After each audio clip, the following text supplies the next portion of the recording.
Alright, so starting off today, got these two Xboxes taken apart. I will get back to the Slim soon. I just want to see if I got the right stuff here. So, got these down to here, got the torch taken out.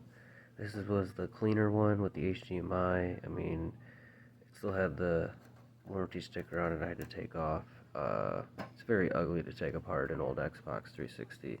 It's just a lot of plastic clips that are really stuck on there. So, but luckily we only broke one pin off of one of the ends for this nastier 360, which I was less careful with because as I started taking panels off, I'm like, I don't really want to see the inside of that one. But okay, we're going to take this one off. See if I can do it with one hand. Oh, perfect. So yes, this is one of the newer systems. You see it's got a 3-pin instead of a 4 square pin for the fan. It has the GPU heatsink with the extra piece over here.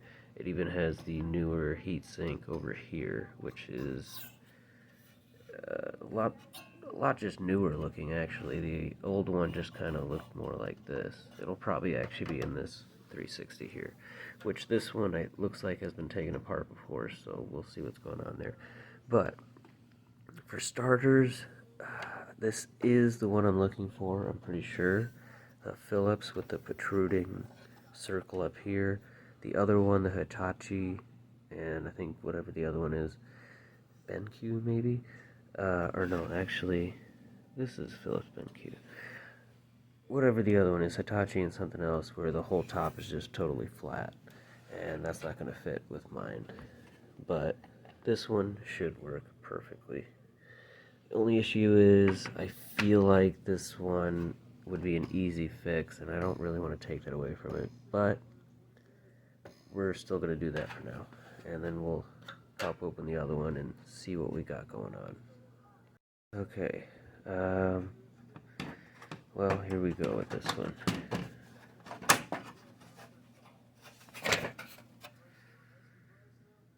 Oh yeah, just what I thought. Yeah, I was seeing lots of just clumps of stuff all over. Yeah, this is definitely one of the very, very early models. I think it said 2006 on the back. And then this is, yeah, the Hitachi drive covered in dust balls. This is what I mean, the flat top there, so. Yeah, this one's pretty gross, but I don't know, we'll see what we can do with this one. I feel like this one might have been, someone tried to fix it before since it's clearly been opened, but yeah, we will see. We're going to get this one, I'm going to take this out and see if it'll fit on my DVD drive, make sure it's the right one, and then later on down the road, we're going to get back to the Slim in this video, but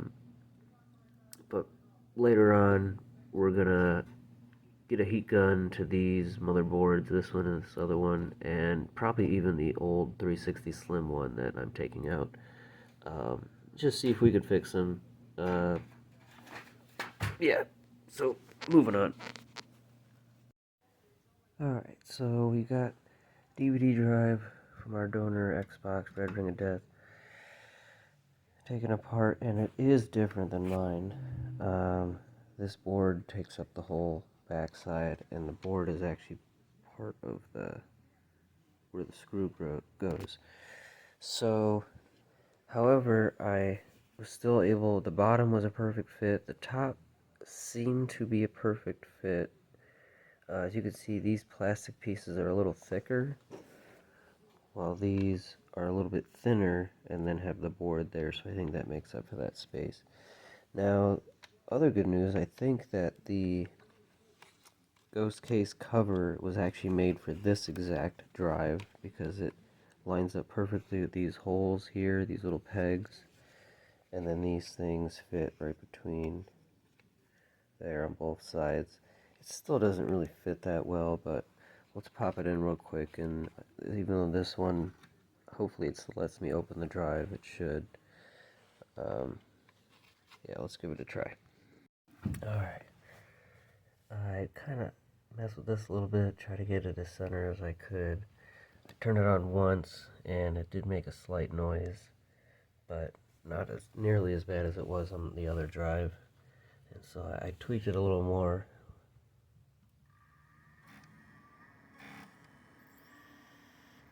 Silent.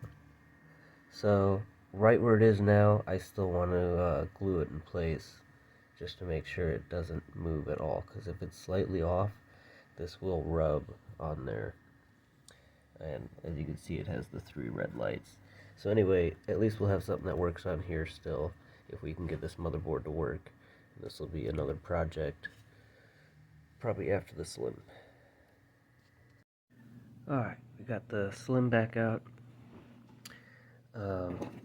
So we got pretty much everything ready to go in here. I need to find another SATA cable to try to extend the one for the hard drive, which is probably inside the box there. That way it just gives us a little extra room. It'll actually move that whole harness over here, and then we'll be able to just plug in and move the hard drive.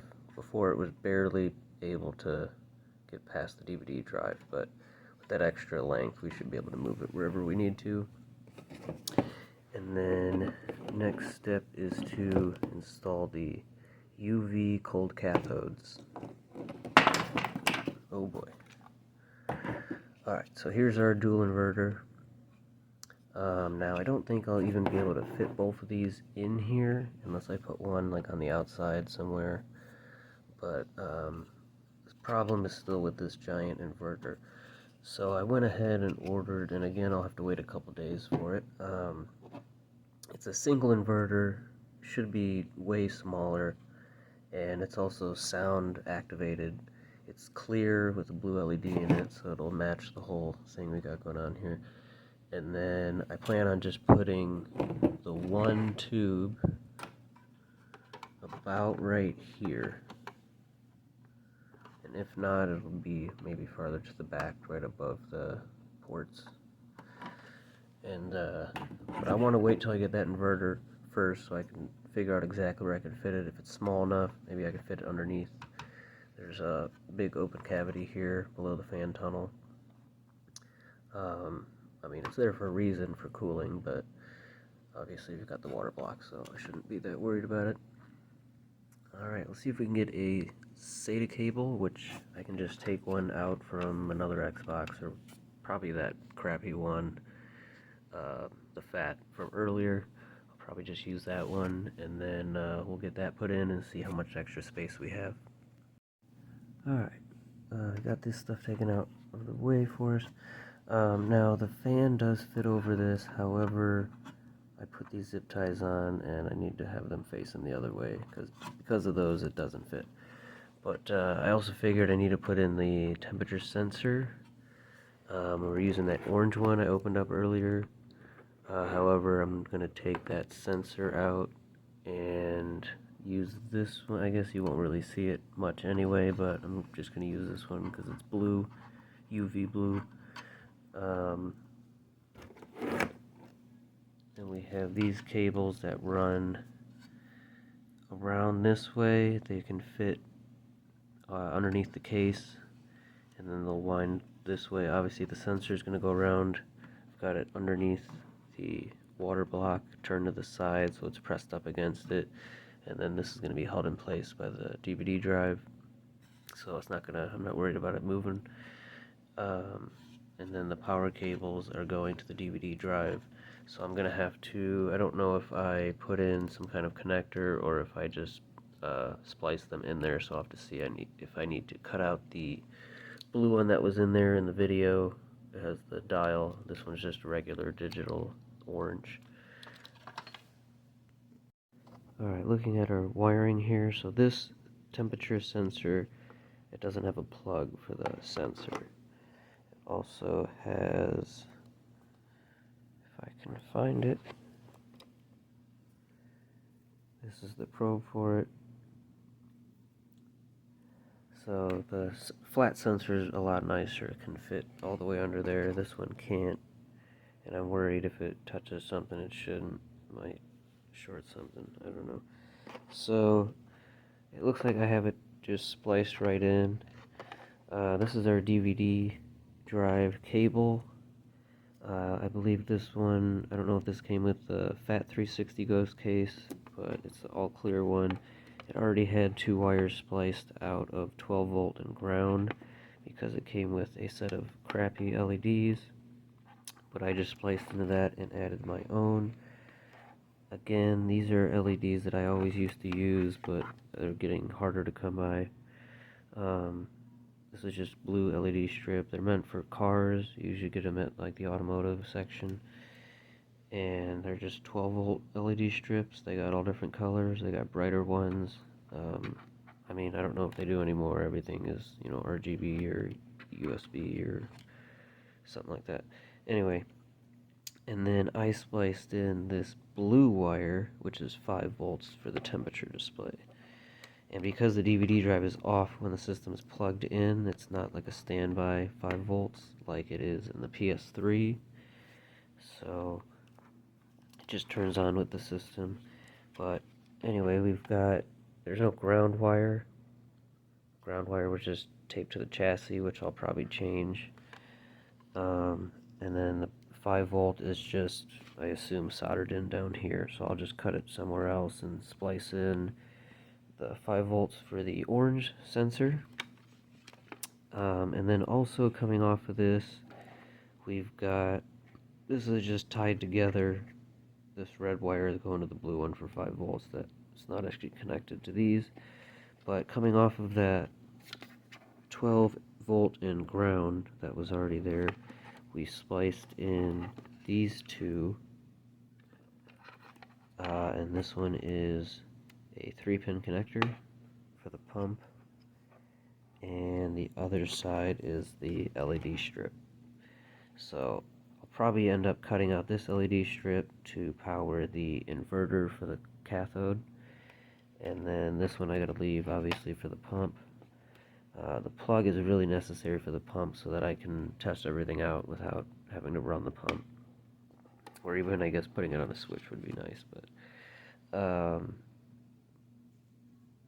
yeah, so let's cut out this temperature display.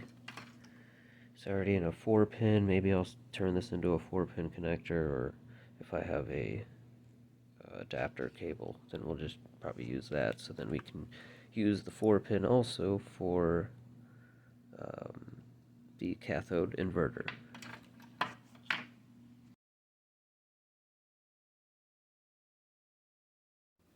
Okay, we have for our temperature display, the blue was going to 5 volts and the white to ground. And this power cable for the hard drive, I think it goes this way on the board. The top 2 are 5 volts, bottom 2 are ground, so I went with the top one, soldered that in to the blue wire, white wire into the bottom ground there. So we'll plug this in real quick. Alright, we got that plugged in. This Xbox really doesn't like when that is plugged in and the wires aren't connected, or it's plugged in and the SATA is not plugged in. It just won't let you turn it on. So anyway, got it all plugged in. Here we go. There it is. That's working. See if we get the logo. So we're still good with this system. I think this orange will look better with the copper on the front. But we'll go ahead and turn it off. It's already going up pretty quick without the water. But that's going to be it for now. We're going to wait till we get that inverter for the cathode before we continue on with the wiring, and then again with the tubing, and then just make sure everything fits well and put it all together. Thanks for watching. Leave a like, and I'll see you in the next video.